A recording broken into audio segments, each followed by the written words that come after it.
Somehow this guy was found not guilty of murder by reason of insanity, while simultaneously being found guilty of assault. If you didn't hate lawyers and the legal system before this story, you sure as sugar are gonna hate it after.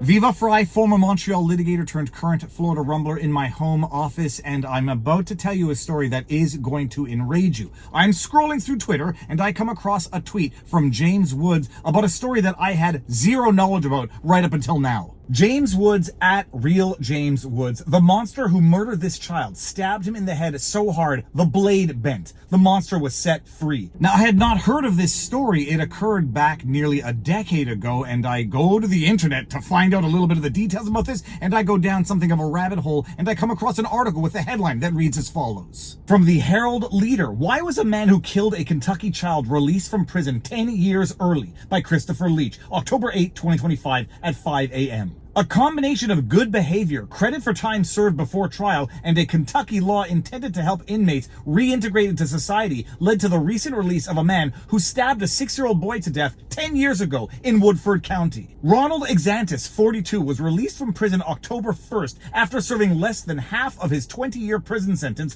for assaulting the sisters and father of 6-year-old Logan Tipton in 2025. A jury found him not guilty by reason of insanity in Logan's stabbing death. Let that sink in for just 1 second. The man was found not guilty by reason of insanity in the stabbing death of the 6-year-old boy, while simultaneously having been found guilty of assaulting the sisters and the father, because he wasn't insane when he was assaulting the sister and the fathers, but he was insane when he stabbed the boy to death. Word of Exantis' release spread quickly. Matt Walsh, an influential right-wing commentator, called it, quote, one of the most heinous miscarriages of justice in American history, end quote. Caroline Leavitt, White House press secretary, said it was, quote, wholly unacceptable, end quote, and the White House was, quote, looking into it, end quote. Stephen Miller, the White House deputy chief of staff, described it as a tragedy. Oh, it's well beyond a tragedy. It's well beyond a miscarriage of justice. It's absolutely insane. It legally makes no sense that a man could be found not guilty of insanity for murder while being found guilty of assault under the same circumstances in the same attack. It makes no sense. And that he was released 10 years early makes no sense. If this man was indeed mentally insane, mentally incapable at the time he stabbed that 6-year-old boy to death, he belongs in an institution for the rest of his life. A man with a propensity to violence when in a psychotic state has no business on the streets ever again. So even under the best of circumstances, if this man was in fact legally not criminally responsible by reason of mental insanity, he belongs in an institution for the rest of his days, not back on the streets because some competent defense attorney, or I would even say an incompetent defense attorney who found an incompetent jury pool to pull all of the emotional cords to let this man be released, because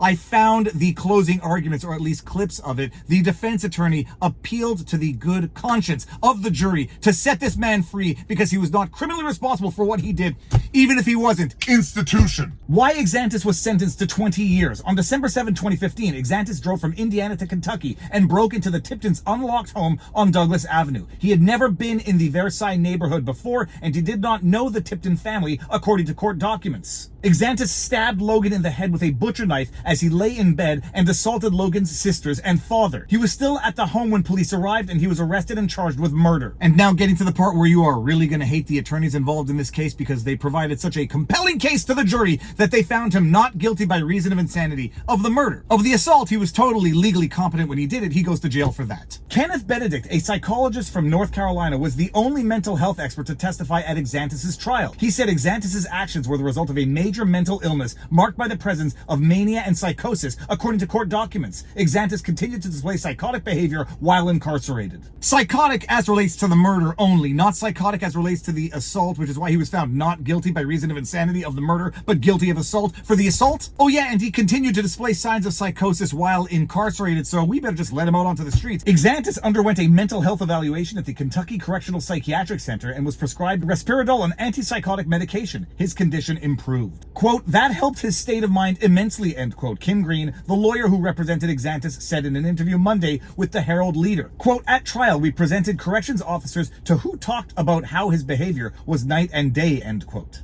Exantis was deemed competent to stand trial after his evaluation at the KCPC, but he was still found not guilty by reason of insanity in Logan's fatal stabbing. How in the name of sweet holy hell then do you find him criminally responsible for the assault if he was criminally not responsible for the murder of the same act at the same day? Quote, we had to show by preponderance of the evidence that he was suffering from a mental illness at the time of the crime to such a degree that he either did not know right from wrong or could not conform his conduct to the law, end quote, Green said. When a defendant is found not guilty by reason of insanity, Kentucky law requires an involuntary hospitalization proceeding. Court records are unclear if that proceeding happened. Exantis was also found not guilty by reason of insanity for a first-degree burglary charge, according to court records. He was convicted of 2 counts of second-degree assault and 1 count of fourth-degree assault for attacking Logan's sisters and father. So once you wrap your head around the fact that he was found not guilty by reason of insanity for the murder and the burglary, but guilty for the assault, let's just see why exactly he was released from prison some 10 years early. Why Exantis was released after less than 10 years. Exantis was sentenced in April 2018 to 20 years in prison with an initial release date of 2035. But under certain conditions, he could be released in a little less than 10 years. Green explained in an interview Monday with the Herald Leader that inmates can earn up to 10 days of credit per month for good behavior, with even more time served credit offered for meritorious and exceptional service. Green said Exantis' behavior was good while he was in prison, and he participated in multiple educational and work programs, which contributed to so much time being cut off the back end of his sentence. Skipping to the end of the article just to save some frustration, Green said she has not directly heard from the White House, but she encouraged officials to look into the case and find that the law was upheld. Quote, those jurors deliberated for a long time, and this was an incredibly emotional and difficult process, and I think they took their jobs very seriously, end quote, Green said. Quote, I do believe that the law was followed, that they did what they took an oath to do, which was uphold the law, end quote. And then just to go back in time to the acquittal, here's an article from the time, and I'm going to play you a clip at the end of this vlog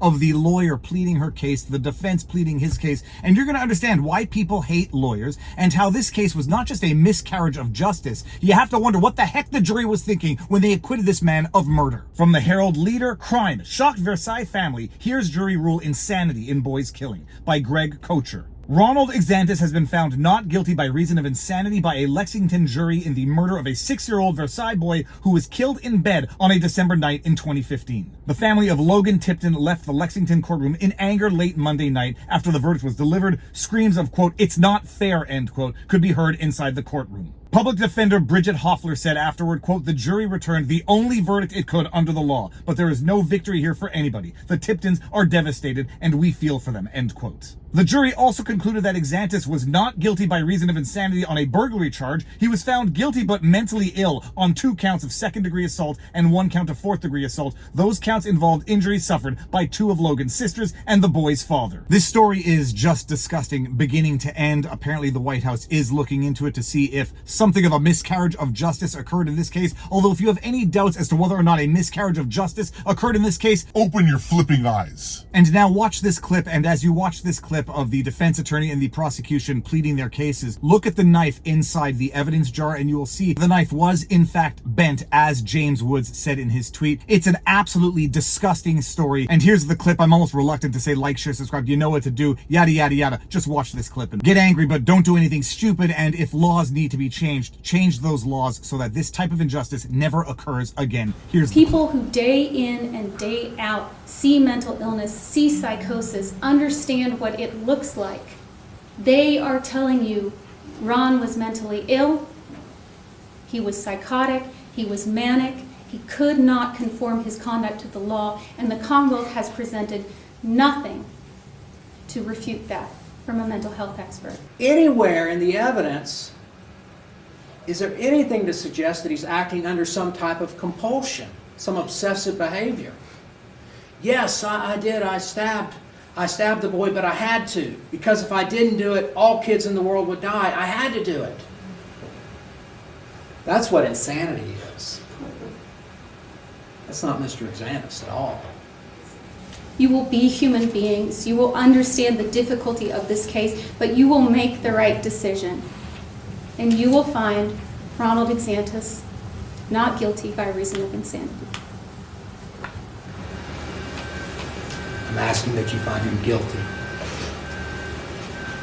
Not guilty, but mentally ill, but guilty of what he did. Thank you.